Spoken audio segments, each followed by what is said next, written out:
Ignition. Liftoff.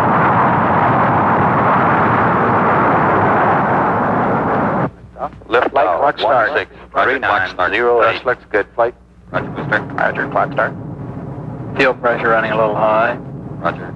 Roger, stand. How's it looking, guidance? It's looking good, flight. Roger. Go, Fido. Slightly low, no problem. Roger, Fido. How about you for staging? Thanks. Tanks are go for staging. Roger, Capcom. We're go for staging. Staging. Roger, staging. How's our thrust look, booster? That thrust is looking a little high, flight. Roger.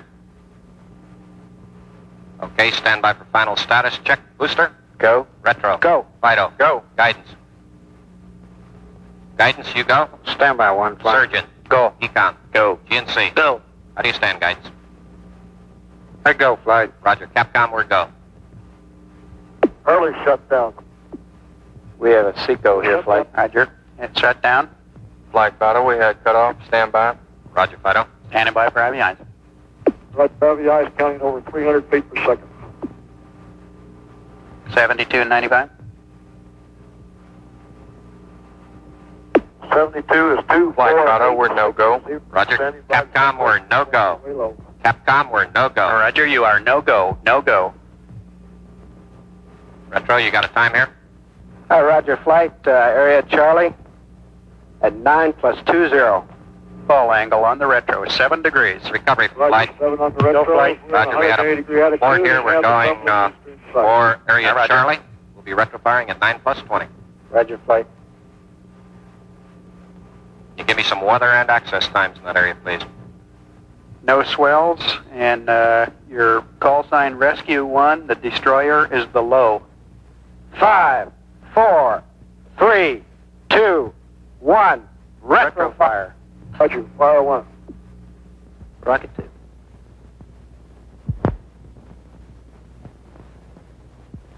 This was not an actual Gemini mission. Nobody left the ground. Gemini did not abort. We have simply edited together an isolated launch with shots of the flight controllers simulating that launch.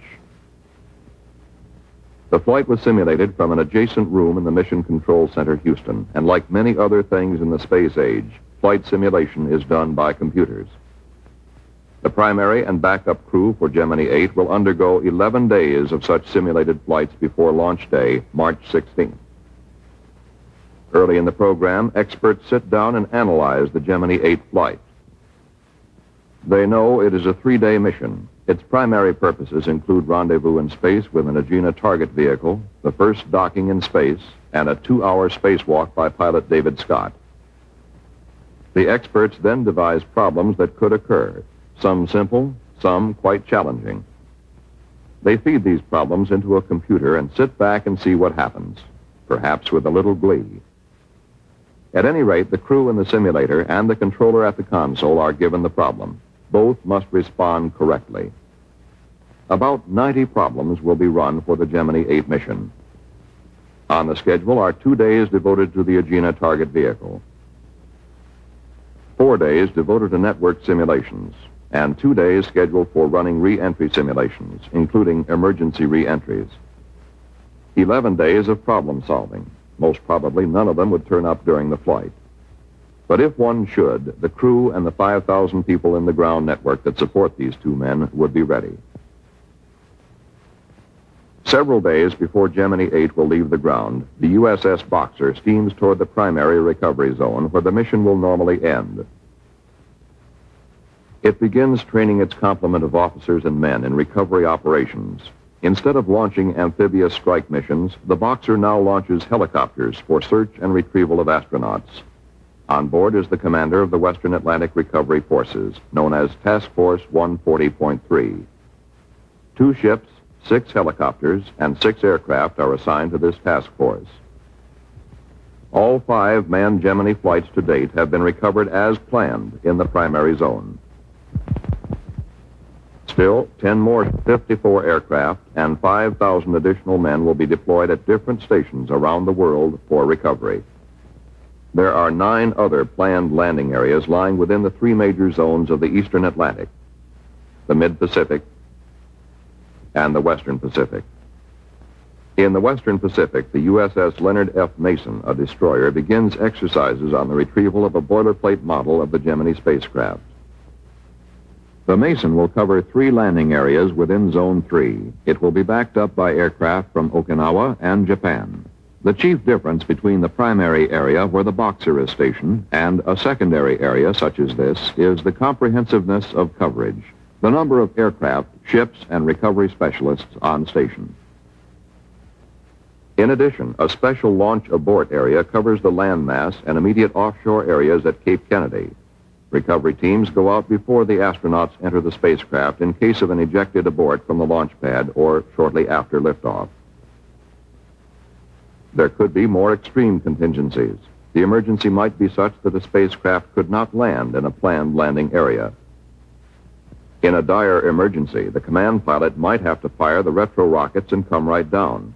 Bare statistics come into play here. The world is 70% water and 30% land. The odds are strongly weighted toward a water landing. Aircraft are stationed at 12 points to locate the spacecraft in this emergency. Any commercial shipping in the area might then be called for assistance to pick up the astronauts. Freighters, oilers, tankers, any ship with heavy hoist equipment could also take the spacecraft aboard. If the crew comes down over land, they would use the ejection seats, leave the spacecraft, and land by parachute. Astronauts have not only a complete survival kit to sustain them, but they are trained to live off the land, even desert and jungle. Whether Gemini comes down over water or land, recovery is planned and coordinated by a NASA team of specialists. They set up the requirements for a mission and work closely with the Department of Defense. DOD then commits the necessary ships and aircraft to do the job. The DOD manager for manned spacecraft support directs worldwide recovery forces. He is in contact with 2 main elements under his command, the Atlantic Recovery Control Center, Cape Kennedy, and the Pacific Recovery Control Center, Hawaii. The red telephone puts him into direct contact with the highest levels of the Department of Defense for further assistance. But all of this, the red telephone and the contingency aircraft off Pago Pago Island, South Pacific, seems remote on the 16th of March. The crew is entering their spacecraft for what has every sign of being a normal flight. At the same time, on Launch Complex 14, the Atlas Agena count is only 25 minutes from liftoff. The Gemini mission is largely based on a successful orbit of the target vehicle. The Agena count has no holes. Right on the nose at 10 o'clock Eastern Standard Time, the Atlas launch vehicle ignites.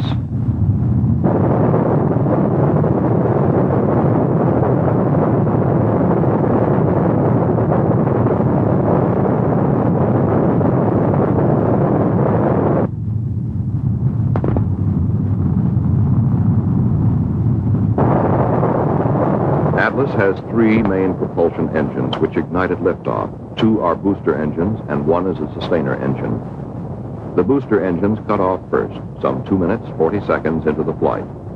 The sustainer engine then takes over and propels the Agena to an altitude of 654,190 feet. 2 small vernier engines on the Atlas continue to position the Agena properly in the later phases of launch. They cut off at 5 minutes, 6 seconds after liftoff. The Agena propulsion system then inserts the target vehicle into a circular orbit. Today, the flight plan calls for a circular orbit of 161 nautical miles. Something close to that would be acceptable. The Agena propulsion system can be started from the ground and a burn completed to change the orbit. But as the final figures come up to the flight dynamics officer, no in-flight burns will be needed. Agena has hit the planned circular orbit of 161 nautical miles. This is a good beginning for any rendezvous flight. The news is given the crew by the spacecraft communicator. Pilot Scott comes back with just what the doctor ordered. The flight director now calls for launch of Gemini 8 at 11:40 and 59 seconds Eastern Standard Time. Offshore, the launch site recovery forces are fully deployed. They now can only wait like the rest of us. Stage 2 pre-valves coming open, 5 seconds. E-minus 20. 20 seconds, mark.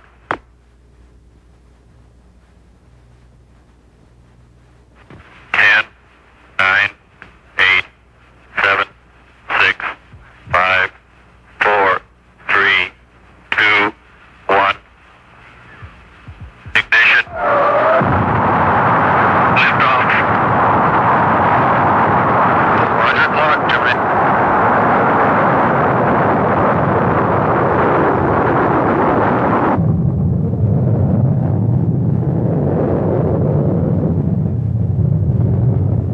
Yes, that's right. We got a roll program. Roger, roll. Good liftoff, 8. That's looking good. Right, roll is in. We have a pitch program. Roger, pitch program. The liftoff came as Flight Director Hodge had requested, 11:40 and 59 seconds.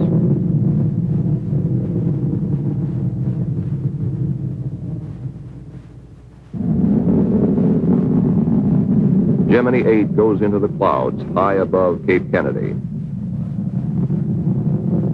As the spacecraft comes out of the clouds, an aerial chase plane picks it up for a close look at what it's like to ride as a spacecraft crew on top of a booster. Mark, 50 seconds. You're looking good, 8.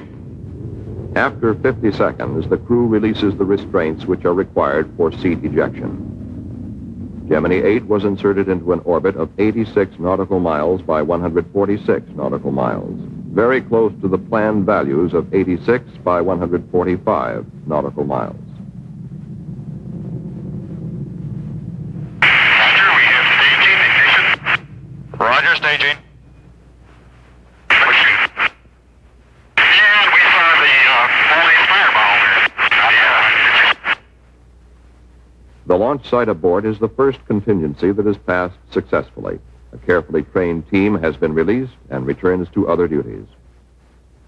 With 2 good orbits, target vehicle and spacecraft, Gemini 8 had a head start on rendezvous and docking.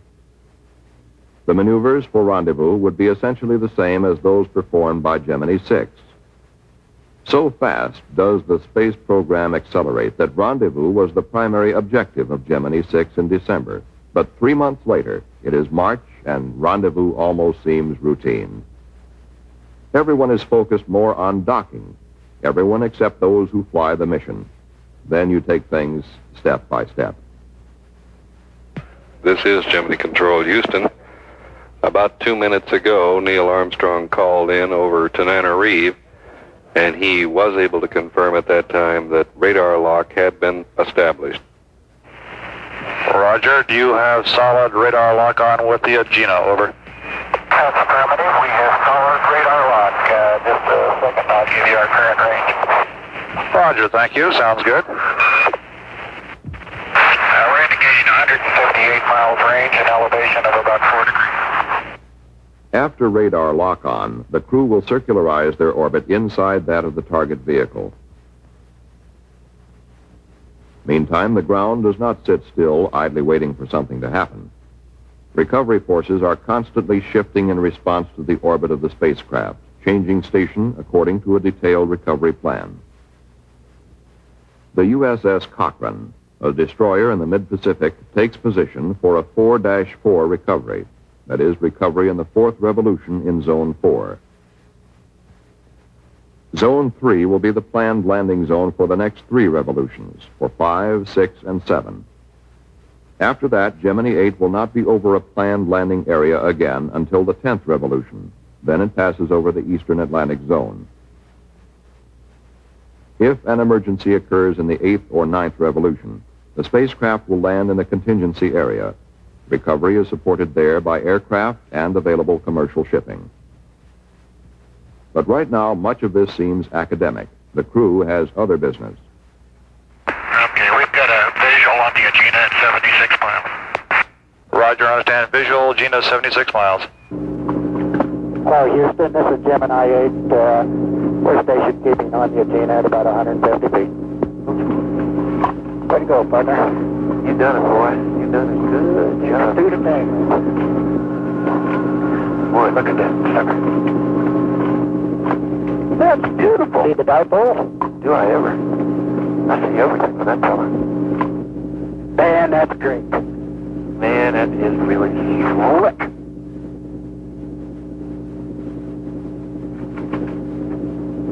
A bit of all right. Okay, the first thing we really have to do, platform parallelism, 650 to 710. And they're giving us the SPC loaded yaw maneuver. It looks like that nominal time. So they're going to give you that time. I'll check your little status display for you. I bet those Lockheed guys are just jumping up and down. The S10 is on. Yeah. Okay. We are looking at the left or command pilot's window as the station keeping exercise with Agena begins. Gemini 8 had no difficulty in maneuvering in the vicinity of the Agena. The onboard film, as in past flights, was at 6 frames per second and is being projected at 4 times that speed.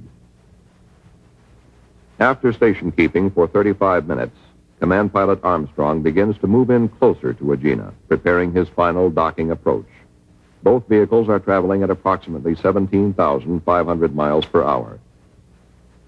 We are looking at the target docking adapter end of the Agena.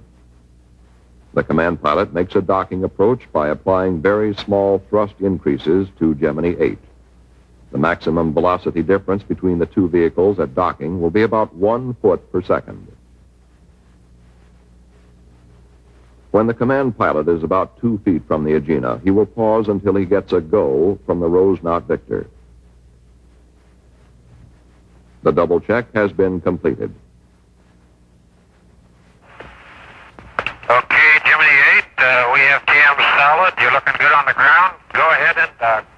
I think we're going to hold off on this SPC thing until he does get docked. Okay, go ahead with your memory compare. Roger. Let us know what you get out of that.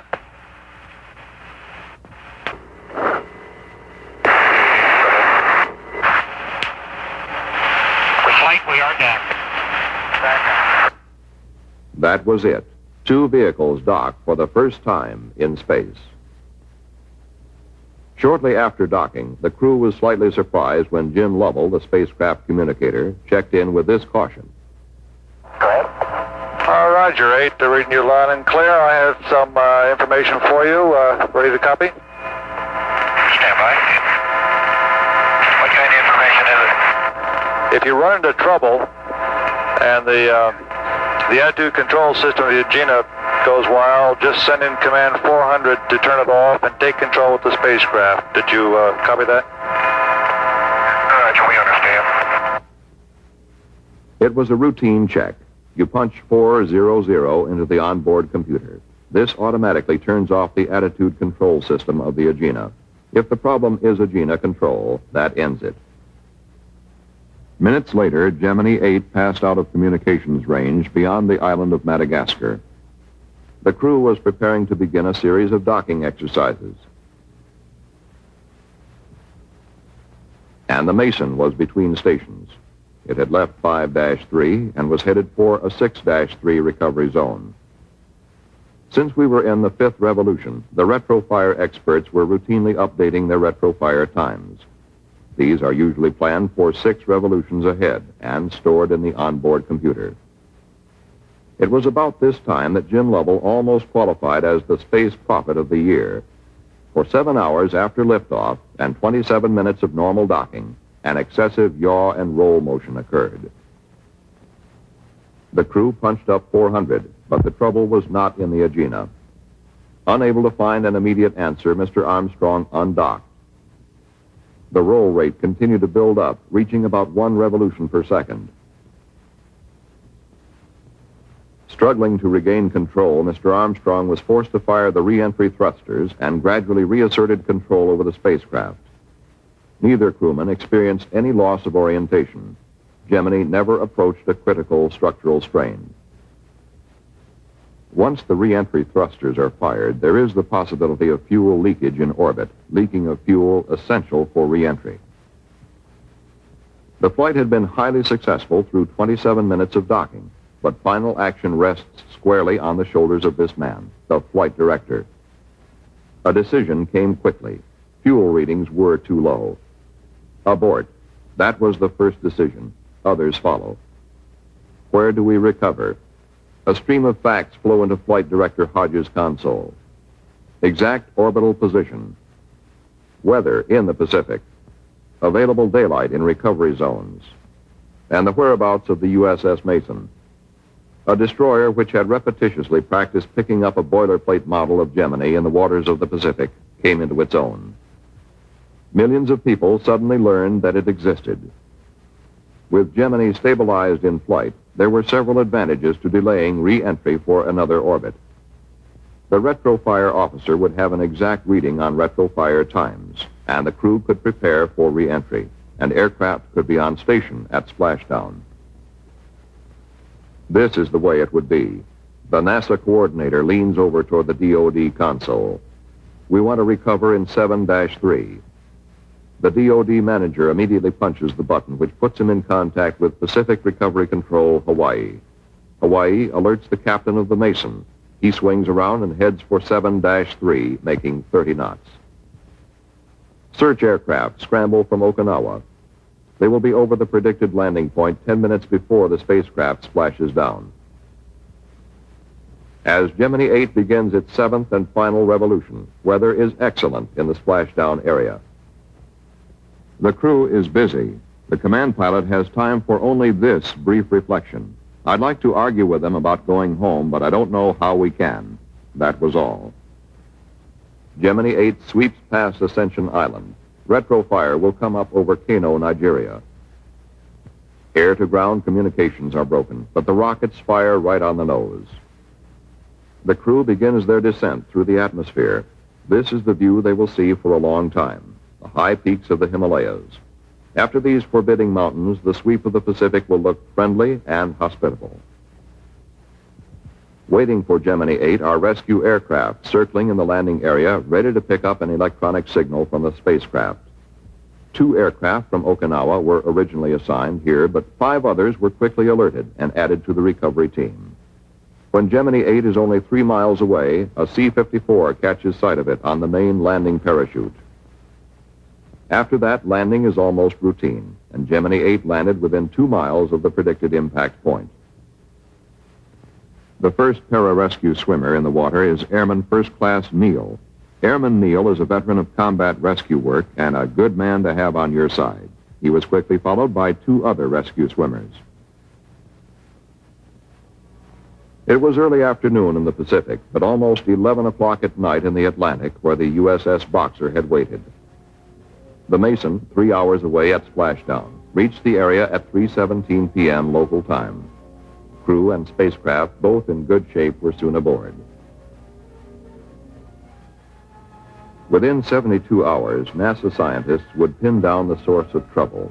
A short circuit in the wiring of the number 8 yaw thruster had caused it to fire erratically. The possibility of this failure recurring is slight, but a master switch has now been added to the Gemini spacecraft. The crew can throw this switch and cut off all power to the attitude thrusters in any future flight. Once the difficulty was corrected, we could take time out to realize that Gemini 8 had brought us closer to lunar exploration by demonstrating the first successful dock in space.